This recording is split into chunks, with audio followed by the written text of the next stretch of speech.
right now, it's time to talk to our next guest, Dame Anne Rafferty, Professor of Health and Nursing Policy at King's College London, former President of the Royal College of Nursing. We've been speaking to Dame Anne throughout the NHS dispute. Yesterday, it did appear that the dispute is going to be settled. It may not be settled with every single union, but it does seem to have been settled. So let's find out from Dame Anne what she makes of that first of all. Dame Anne, very good morning to you. Good morning. So, after all this time, they've settled, it would seem, more or less. I think maybe there may be one union which isn't going along with it, but it looks as though the members are going to accept the offer. It took a long time to come, and it doesn't seem to be particularly revolutionary, does it?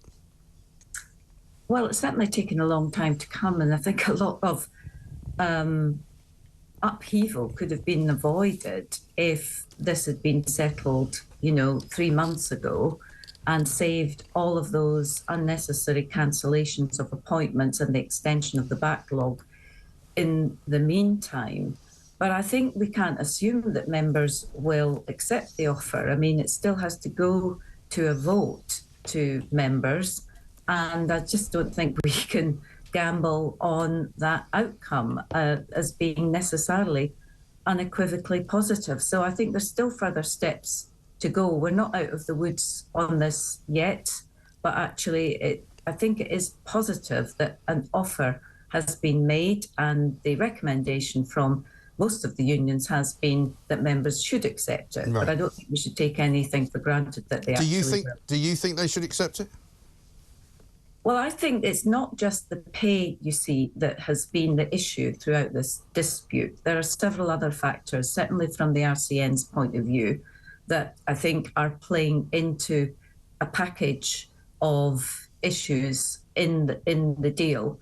First, of course, there is the pay, in which all the focus seems to be on the pay, but there's also a new pay framework, and that, needs much more detail to be spelled out, but it looks as if it could be an improvement on what there has been before.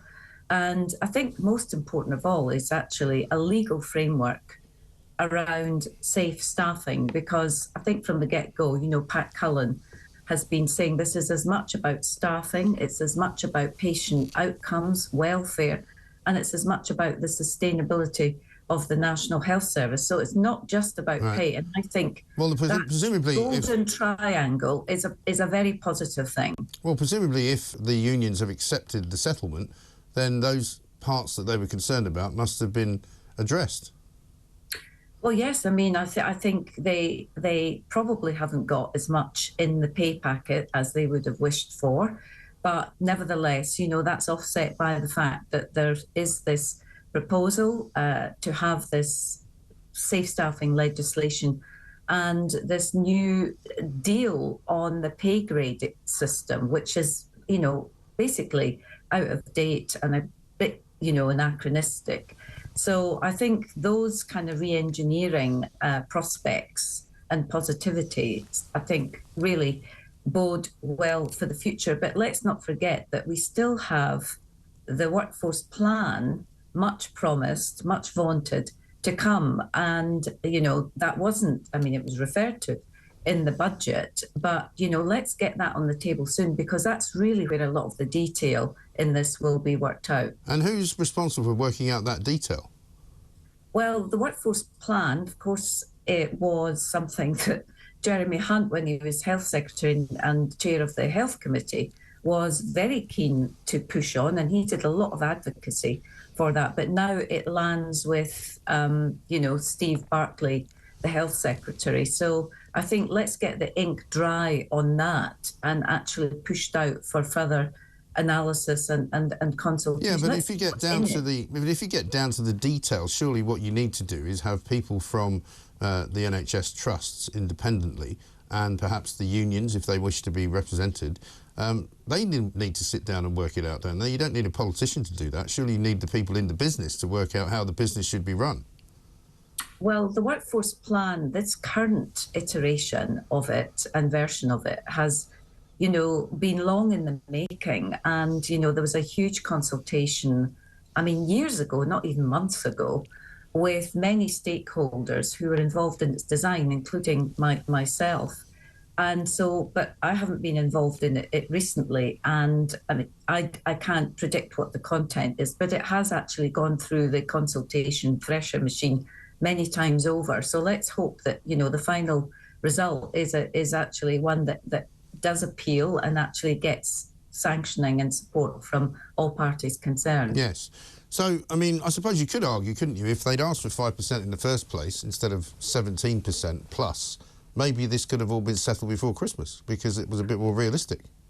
Well, I think if the government had actually gotten round the table, you know, months ago, this could all have been settled. And that's what many of the unions, including the RCN, were asking for from the start. Don't you think they got it wrong, though? Don't you think I think the unions got it wrong because they set themselves up as very hardline, asking for an amount of money which was impossible to give them, almost as though they wanted to go on strike because they knew that the government couldn't ever meet their demands.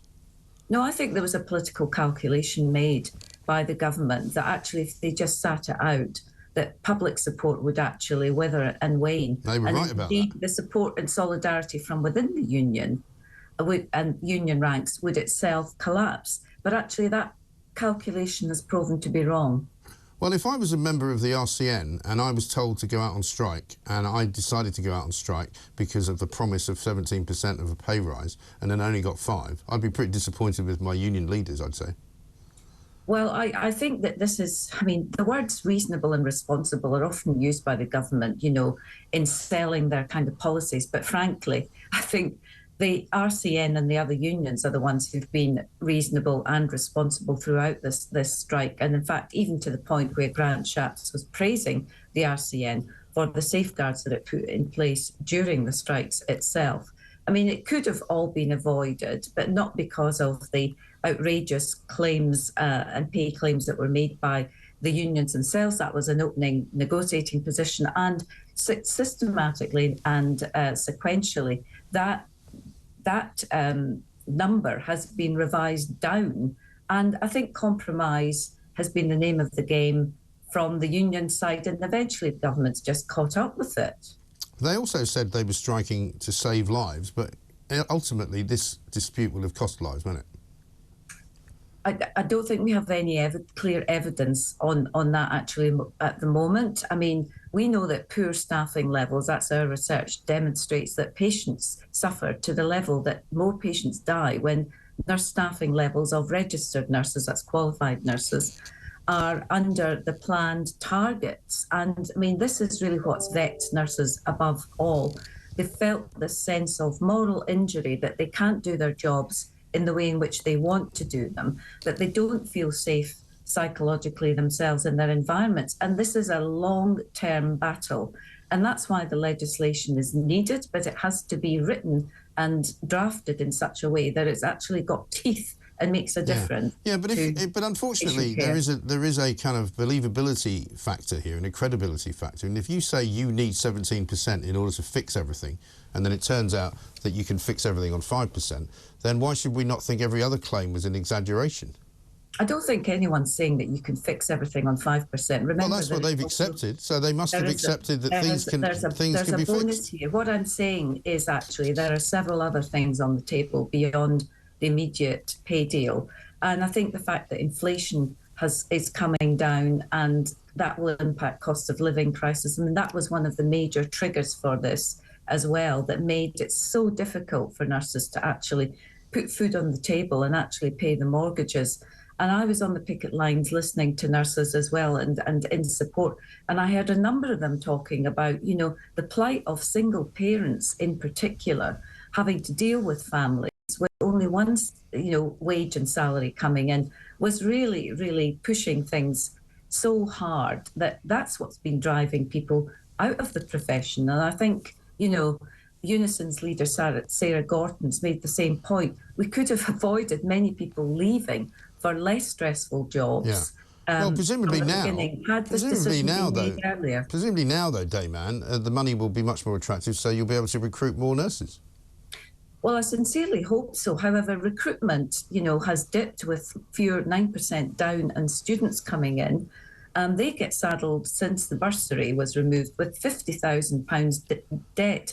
Though we had a little boost from an upping of numbers from the pandemic. That has not been sustained. So there are other things that still need to be done to improve recruitment. But really, the focus needs to be on retention. And but if they were striking, and there needs to be a long-term. That's why the workforce plan. But you can't have it both ways, can you? I mean, if the settlement is because they want to ask not just for more money, but to make retention better, and now they've settled, and if it's not going to make retention better, then they shouldn't have settled. And if they have settled, then it must make retention better. You see what I'm saying? I think the retention issue is yes. I think. So do you think they've accepted something which won't work? Wages and salaries help, but actually we need to have good retention. You need several mechanisms to be in place. Yes, but they should have settled for those investment in postgraduate and continuing professional development, which has been absolutely hammered and slashed. Yes, but you have to accept, Dayman, even you have to accept that if they've settled for something which is short of what will fix the problems, then they shouldn't have settled, should they? And if they have settled for something short of what they were asking for, then all of those things must have been exaggerated. You can't have it both ways. No, it's not as simple as that. And I mean, there's been compromise on both sides, and I think let's see what the members actually say. I mean, a bigger offer was rejected in Scotland, so let's just see what the mood of the members actually is, because that's what's going to determine the future. Okay, thank you very much indeed, Dayman Rafferty.